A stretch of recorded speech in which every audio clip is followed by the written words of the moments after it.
අපි හැමදාම පාවිච්චි කරන ඇප්ස් මේවා එකිනෙකත් එක්ක කතා කරන්නේ කොහොමද? අන්න ඒක තමයි අපි අද කතා කරන්න යන්නේ. මේක තමයි නූතන අන්තර්ජාලයේ හදවත වගේ. ඉතින් අපි මේක හරිම සරලව තේරුම් ගමු. ෆුඩ් ඩිලිවරි ඇප් එක, සෝෂල් මීඩියා ෆීඩ් එක, බැංකු ඇප් එක මේ හැම එකක්ම කොහොමද අන්තර්ජාලයෙන් හරියටම ඕන කරන තොරතුරු ගන්නෙ? ඒක කවදා හරි හිතලා තියනවද? පුදුම දේ කියන්නේ මේ ඔක්කොම පිටිපස්සේ තියෙන්නේ එකම එක අපූර්ව ක්‍රමවේදයක්. හිතන්නකෝ එකිනෙකට සම්පූර්ණයෙන්ම වෙනස් භාෂා කතා කරන දහස් ගාණක් එකට එකතු වුණොත් මොන වගේ දෙයක් වෙයිද කියලා. ඒ වගේ තමයි වෙබ් එකත්. එකිනෙකට වෙනස් ඇප්ස්, සර්වර්ස් දහස් ගාණක් තියෙනවා. ඉතින් මේ හැමෝටම තේරෙන පොදු භාෂාවක් නැතුව කොහොමද වැඩ කරන්නේ? අන්න ඒක තමයි ලොකුම අභියෝගය. පොදු නීති ටිකක් නැත්නම් හිතන්නවත් බෑ නේද? සම්පූර්ණ අවුල් ජාලයක් වෙයි. හැමෝම Tamanට ඕන විදිහට කතා කරනවා, වැඩ කරනවා. ඩිජිටල් ලෝකෙත් හරියට ඒ වගේ තමයි. ඒ නිසා තමයි හැමෝම පිළිපදින සම්මත ක්‍රමවේදයක් ඕනම වෙන්නේ. හරි. ඉතින් මේ අවුලට විසඳුම තමයි REST. හැබැයි මතක තියාගන්න REST කියන්නේ මොකක් හරි ටෙක්නොලොජි එකක් නෙමෙයි. ඒක හරියට නීති මාලාවක් වගේ. පාරේ යනකොට අපි හැමෝම එකම නීති ටිකක් අනුගමනය කරනවා වගේ වෙබ් එකේදීත් පිළිවෙලකට වැඩ කරන්න හදපු gentleman's agreement එකක්. තාක්ෂණිකව කිව්වොත් REST ඒ කියන්නේ representational state transfer කියන්නේ network එකට වැඩ කරන applications හදන්න ඕන විදිහ ගැන කියන architectural style එකක්. හරිම සරලයි. ඒක හරියට blueprint එකක් වගේ. developers ලාට පාර පෙන්නන මාර්ගෝපදේශයක්. පුදුමම දේ කියන්නේ මේ තරම් බලවත් system එකක් සම්පූර්ණයෙන්ම ගොඩනැගිලා තියෙන්නේ හරිම සරල මූලධර්ම පහක උඩ.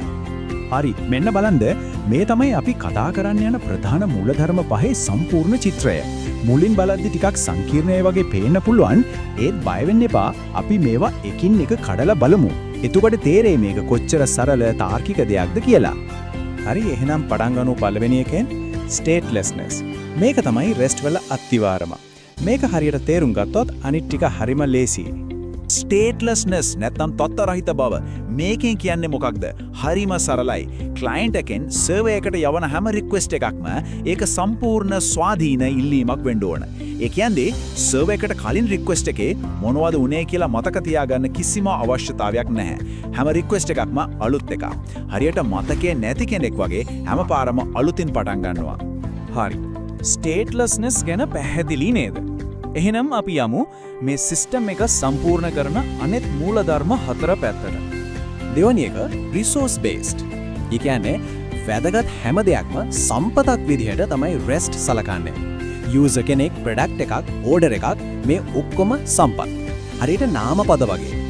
REST කරන්නේ මේ හැම සම්පතකටම අනන්‍ය URL එකක්. ඒ කියන්නේ address එකක් දෙන එක. එතකොට ඒ සම්පත එක වැඩ කරන්න හරිම ලේසි. තුන්වෙනි මූලධර්මය නම් හරිම ප්‍රැක්ටිකල්. අලුතෙන් කමාන්ඩ්ස් හදා ඉන්නේ නැතුව REST පාවිච්චි කරන්නේ අන්තර්ජාලය දැනටමත් පාවිච්චි කරන සම්මත ක්‍රම ටිකක්. අපි මේවා දන්න දේවල්. බලමු මොනවද ඒ කියලා. මේ බලන්න. get, post, put, delete. හරිම සරලයි. get කියන්නේ resource එකක් කියවන්න නැත්නම් ලබා ගන්න. post කියන්නේ අලුතෙන් resource එකක් හදන්න. put හෝ patch කියන්නේ තියෙන එකක් update කරන්න. delete කියන්නේ හොඳයි. ඒක ඉතින් මකලා දාන්න. අන්තර්ජාලය කරන ඕනම වැඩක් මේ ක්‍රියාපද හතරට කඩන්න පුළුවන්. හතරවෙනි එක client server architecture. මේකෙන් කියන්නේ වැඩ බෙදා ගන්න කියලායි. client එක, ඒ කියන්නේ අපේ ෆෝන් එකේ තියෙන app එක, user interface එක, ලස්සනට පේන දේවල් බලා ගන්නවා. server එක data ටික, business logic එක බලා ගන්නවා. මේ දෙක සම්පූර්ණයෙන්ම වෙන් වෙලා තියෙන්නේ. ඒකේ වාසිය තමයි app එකේ interface එක වෙනස් කරා කියලා server එකට අවුලක් නැහැ. server එක update කරා කියලා app එකට අවුලක් නැහැ. දෙකම වෙන වෙනම දියුණු කරන්න පුළුවන්. අන්තිම එක layered system. මේකත් හරිම සරලයි. client එක දන්නේ එයා කතා කරන්නේ server එකකට කියලා විතරයි.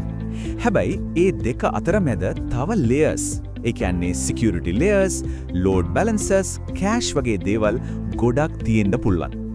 ක්ලයන්ට් එකට ඒ ගැන කිසිම දැනුමක් නැහැ, දැනගන්න අවශ්‍යත් නැහැ. මේ නිසා සිස්ටම් එකට සිකියුරිටි එකතු කරන්න, පර්ෆෝමන්ස් වැඩි කරන්න හරිම ලේසි. හරි, අපි මූලධර්ම පහම ඉගෙන ගත්තා. දැන් බලමු මේ ඔක්කොම එකතු වුණාම ඇයි මේක මෙච්චර සාර්ථක වෙන්නේ කියලා. ඇයි මුළු ලෝකෙම REST පාවිච්චි කරන්නේ?